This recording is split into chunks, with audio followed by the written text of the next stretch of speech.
Halo semuanya, Assalamualaikum warahmatullahi wabarakatuh. Kami dari kelompok 1 akan menjelaskan tentang pelayanan bimbingan zakat dan wakaf. Selamat menyaksikan. Baiklah, di sini saya akan menjelaskan tentang pengertian, jenis, bentuk, dan aturan pelaksanaan zakat dan wakaf. Pengertian zakat. Zakat berasal dari bahasa Arab yang artinya menyucikan. Zakat adalah bentuk sedekah kepada umat Islam.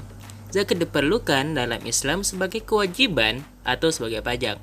Dalam rukun Islam, berzakat ada 3 turutan.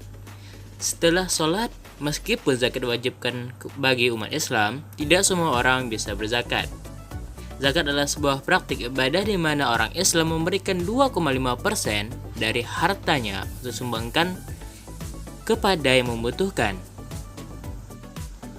Di dalam Islam, memberikan hartanya kepada orang lain yang membutuhkan bisa mensucikan jiwa mereka dan juga sebagai pengingat bahwa harta itu bukan milik mereka, melainkan milik Allah yang dititipkan kepada mereka, dan juga sebagian dalam harta tersebut adalah hak orang lain.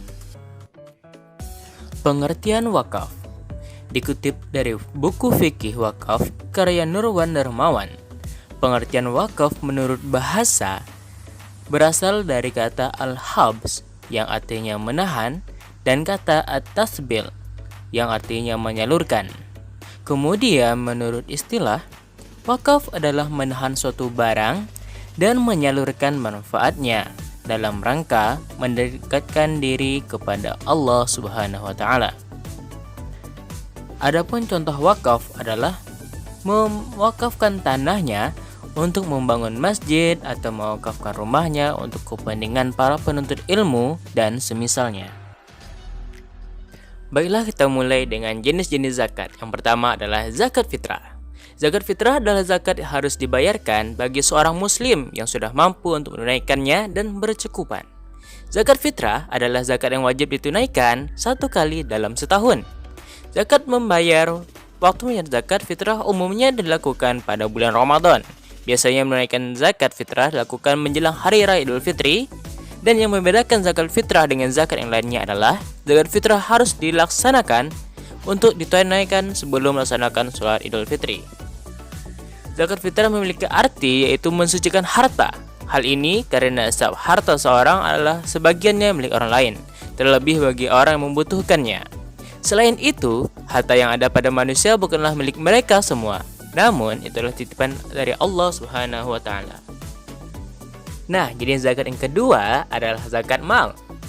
Mal berasal dari bahasa Arab yang artinya harta atau kekayaan. Al-amwal jamak dari kata mal.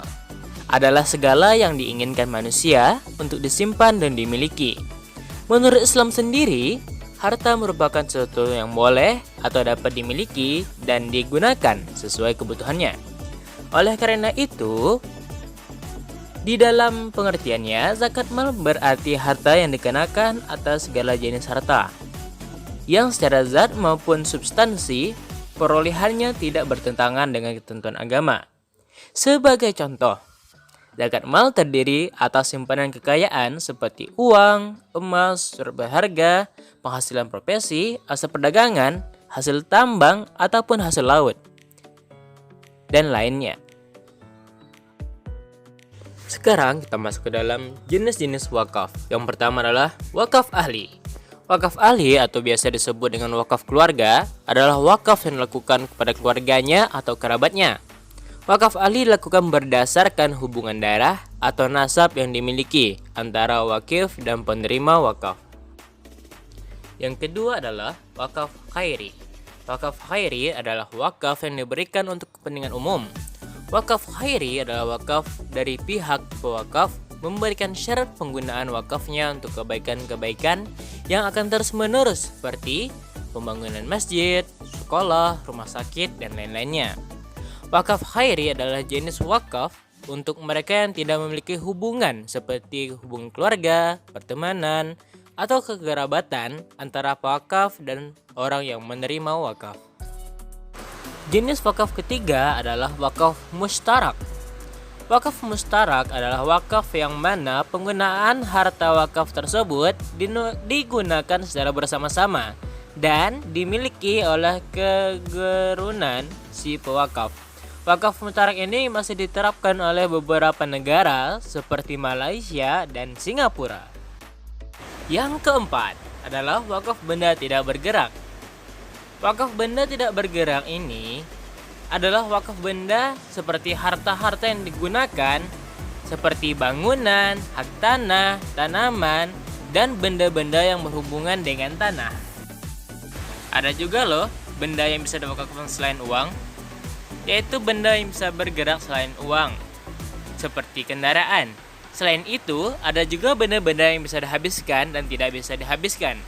Contohnya adalah air, bahan bakar, surat berharga, serta hak kekayaan intelektual dan lain-lainnya. Ayo berzakat.